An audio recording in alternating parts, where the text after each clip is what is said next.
Okay, so we're inside with the Massey Ferguson. Brought it in yesterday into the garage, which was great. Means I can do a bit of work on an evening. Wasn't sure it was going to fit coming through, but it just goes in with a tiny bit of clearance.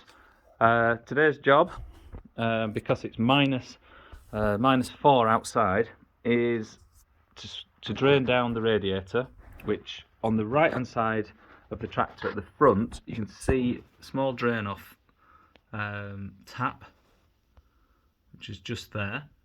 You just turn that anti-clockwise, and on mine it has two holes that sort of allow the water to come out of the sort of the threaded part of the bolt and drain it down.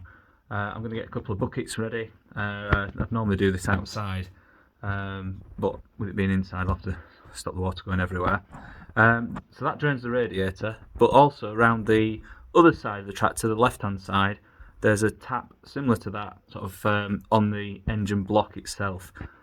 So I had drained this down the other day just to sort of check that there was no real sludge in the tractor, and to check that there was some antifreeze in.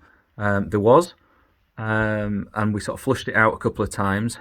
What I mean by that is filled the radiator back up and let the water run through, so it was running clear through the radiator. Then tightened this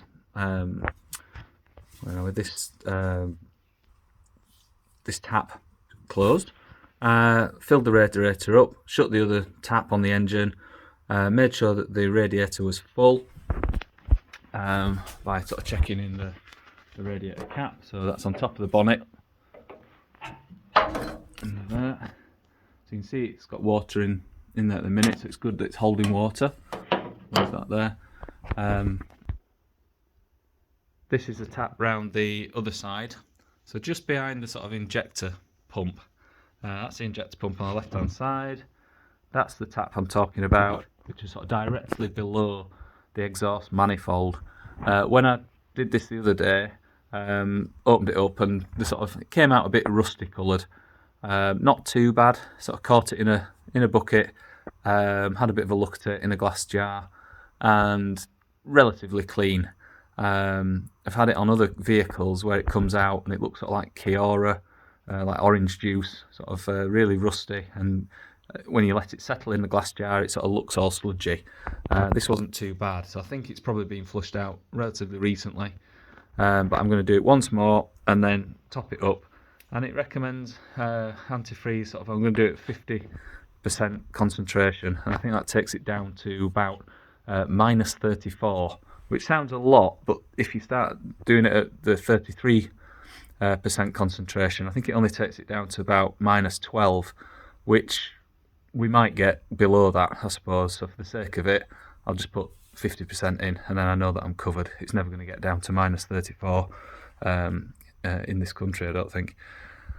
Okay, so that's the next job. So I'll get on with that and get some buckets set up.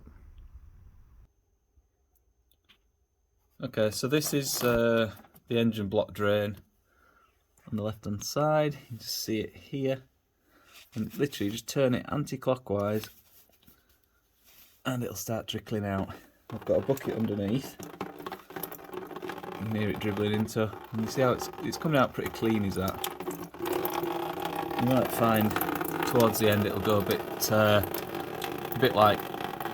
rusty, but so that's coming out nicely, I think, nice and clean. It's catching in the bucket, but so I'll go do the other side. So now the right hand side of the tractor, just reach in, and there it goes. I can hear it, I can't see it. Wind it right out. You can see it's kind of going a bit everywhere, but I've got a big bucket underneath it. You can perhaps see the two jets of water coming out nice and clean. So I'll just leave that to drain off. So this is the antifreeze I'm proposing to put in. I think actually looking at it, I could probably got away with a solution percentage volume of 33%, because that would go down to minus 20. So the volume that the cooling system needs, it's just under 10 litres. So if I was to go for 50%, that would be all of this, and then so 5 litres of antifreeze and 5 litres of clean water. Mix it up before you put it in, and then pour it in. So I'll do that in a minute.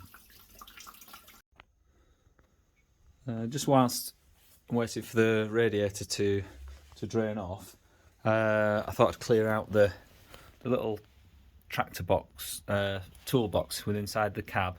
This was all full of like debris from a long time ago, I suppose. These are the things we found in there. So someone's old paintbrush, some linch pins. So these are good for like a quick release, like holding things in place. Just pop the pin through and then the spring clip. A couple of bolts there, so we might find where they're for at a later date. An old file, and then all this looks like a rat's nest, but it's soil and straw. So I suppose that's quite dry, the stuff I've taken out from there, and I think that's the good thing about the vehicle having a cab. I do like the Massey Ferguson 135s without a cab. I think they look sort of much more nimble, but the reality is the cab keeps it dry, keeps them well protected, keeps the electrics, you know, underneath this steering column and steering shroud, keeps it all dry. So my preference, I suppose, is to have one with a cab, even though it sort of compromises the look slightly. But we'll see when it's all painted up. I might revisit that. The other thing I've been doing while that radiator's draining down, just getting a selection of spanners together. Obviously all Imperial on this tractor. By that, so it's non-metric, although some worn nuts probably will take a metric spanner. Seems like a lot of the things are 11/16, so things like around the gearbox, and 7/8. That seems like a lot of common sizes. We've already used 1/2 inch, which is that one, and I no doubt 7/16 will crop up. That seems a very common spanner as well. So it's worth getting a selection of Imperial spanners and sockets if you haven't got those. Get yourself a little set, decent quality, otherwise you'll just end up bending and breaking everything. Alright, we'll come back to it when the radiator's drained down. So now you can just see the block just dripping. It's pretty much drained out now, so we're going to shut that just so we don't forget. What we don't want to do is start putting our coolant back in and with the antifreeze mixed in and then waste it all. So shut that as you go, and we'll go around and do the same on the other the tap, actually on the radiator itself. There we are, look, that's stopped dribbling out. Just turn that. It's quite slack really. It's reassuring. I thought that'd be quite stiff and was worried it might snap when you try and turn it, but on this one it seems like it's in good condition. You can see some of the rusty water there that's come out, just been caught on that lip, but pretty much the water that's come out you can see in the bucket.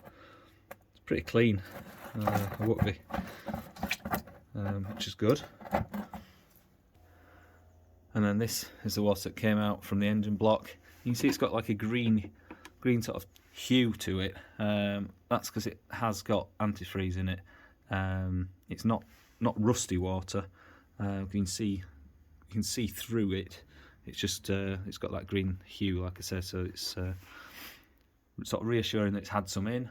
But I'm going to put in so that I know exactly where we're at with this vehicle. So we're back now, ready to fill up the radiator and the block with a mixture of water and antifreeze.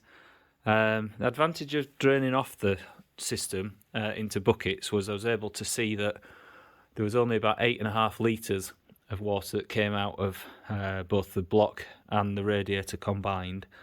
And it says it takes something like 9.9 litres. So I know that there's still some water or antifreeze solution still within the system.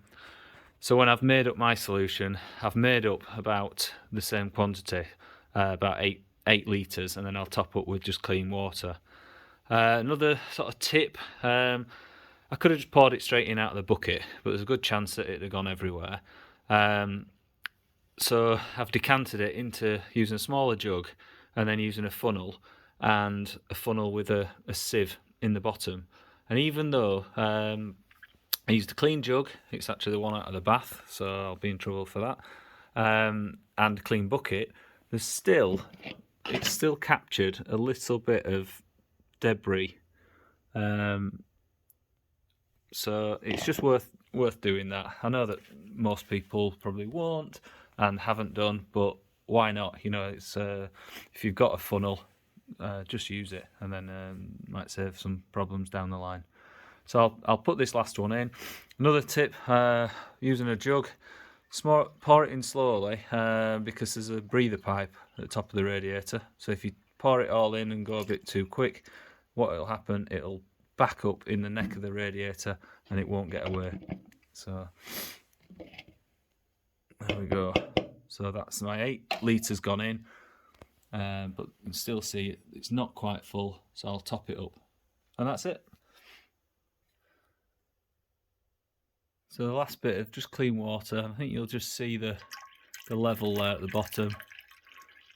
So I'm just going to fill that up, and then what I'll do over the next sort of couple of days, or a couple of times I'll start that, I'll just check the level and make sure it's not going down. Okay. So that's it. So radiator cap screwed back on, just sort of turns and nips up tightly. So we know now that engine block should be good down to -34, which it's never going to get down to. All right, okay. Well, thanks for watching, and I'll update with the next one. Feel free to sort of click subscribe, and I think all that means is that when the next video comes out, it notifies you. That's all. All right, okay. Thank you very much.